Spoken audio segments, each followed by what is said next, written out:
nozzle. This is the position of the surgeon and the assistant and the C-arm as recommended by AO. The wrist is kept extended. Entry point for the guide wire is the palmar radial aspect of the distal pole. 3 views taken with the C-arm are helpful to position the guide wire correctly in the scaphoid. The first step, use a pronation oblique view to identify the entry point of the radial volar cortex of the distal pole.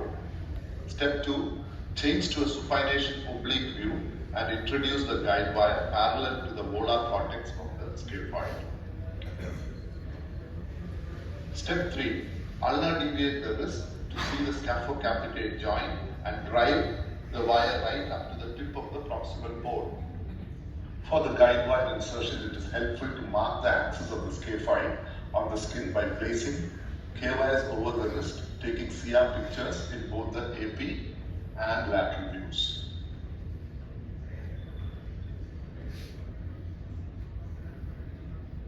Stab incisions are made about 5 mm distal to the scaphotrapezial joint to identify the entry point on the scaphoid using pronation oblique view. A 14-gauge hypodermic needle can be used as a drill gap. Using the 3 views mentioned previously, the guide wire is then inserted up to the proximal pole of the scaphoid and the position confirmed by imaging. The length of the scaphoid is measured with the measuring device or a second guide wire. In a hard scaphoid bone, it is always safer to pre-drill with appropriated cannulated drill bit to reduce the rotational stress when introducing the screw. Remember to always use a screw which is 4 to 6 mm smaller than the size measured. The Synthus LCS has 2 drivers. The first one is a compression sleeve to compress the fracture, and the second one for countersinking the screw into the bone. Once adequate compression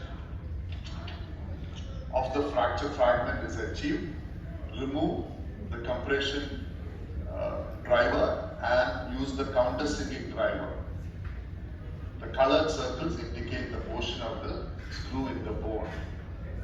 When the green line is visible, it means the driver is engaged. On further tightening, the yellow indicates that the screw head is flush with the bone. When the red line alone is visible, the screw is completely countersunk.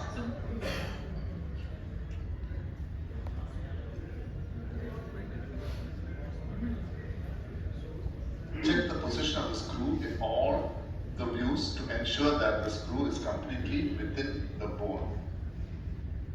Coming to the... Okay, that's for another day.